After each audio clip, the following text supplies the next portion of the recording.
With that, I'm thrilled to introduce our leader, a man who's been on the front line of this himself, Mr. Scalise. Thanks, sir. Thank you, Zach, and thank all of my colleagues who you just heard from, many of whom served our nation bravely in our nation's military.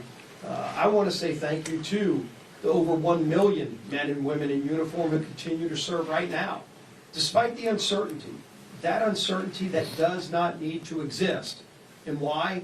Because Chuck Schumer is more afraid of the radical leftists in his own party than he is concerned about making sure that those families don't have to wonder about whether or not they're going to be able to put food on the table. Their families, while they're overseas, many of them, are going to be able to put food on the table during this Schumer shutdown.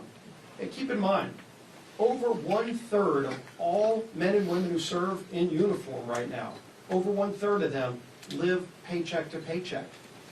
That means when Chuck Schumer is voting to deny them pay, many of them will not be able to make their rent payment or their mortgage payment. Many of them will not be able to make their car note payment. And the stress that that adds to their lives unnecessarily should not happen, did not need to happen. This House came together. I'm so proud of the men and women I serve with in Congress, here in the House, where we did our job. Weeks ago, we sent the bill over to the Senate. That doesn't resolve all of our differences. People often say, gee whiz, why can't Washington just get together? You know, which side's going to win this thing? It's not about which side wins. It's about stopping the American people from being the losers in Chuck Schumer's fight while we go negotiate our differences. We have big differences we need to negotiate, and the clean CR that we passed over the Senate does not resolve those differences. It just gives us some more time to have that negotiation.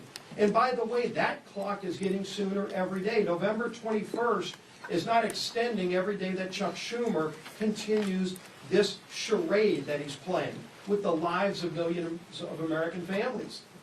That date is going to get closer every day, where we're not going to have as much time to negotiate our differences. And how big are those differences? Just look at the wish list, the hostage list that Chuck Schumer filed weeks ago, his demands that he said have to be met before he'll even open up the government again.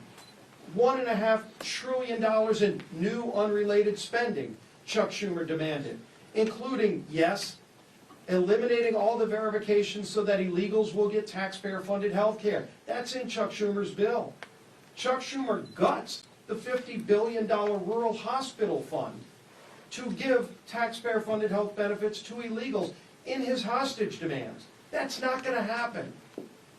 And so when are we going to have a rational conversation? When are Democrats going to actually become serious in this discussion, where they say, let's open up the government and start talking about our differences, about how we're going to get this country back on track? And in contrast, again, just look at what happened yesterday. Some of us were at the White House at just an amazingly emotional ceremony where President Trump posthumously, unfortunately, issued the Medal of Freedom to Charlie Kirk. And his incredibly brave widow, Erica, was there to receive it on his behalf and gave another emotionally powerful speech. And this comes on the heels of President Trump returning from the Middle East, where he was in Israel, he was in Egypt, working with other world leaders to establish historic Middle East peace. President Trump's been doing all those things, and in the middle of doing all of those things, he had to go find time to figure out creatively a way to pay our troops, even though Chuck Schumer wants to defund our troops.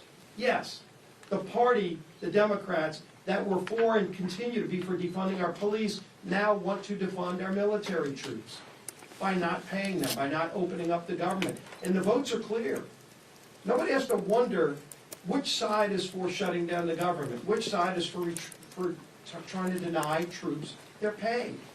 We had yet another vote, the 8th time on the Senate floor yesterday. While we were at the White House, the Senate was having that vote on whether or not to open up the government, and you saw Democrats continued, led by Chuck Schumer, to shut down the government and deny troop pay. It's embarrassing.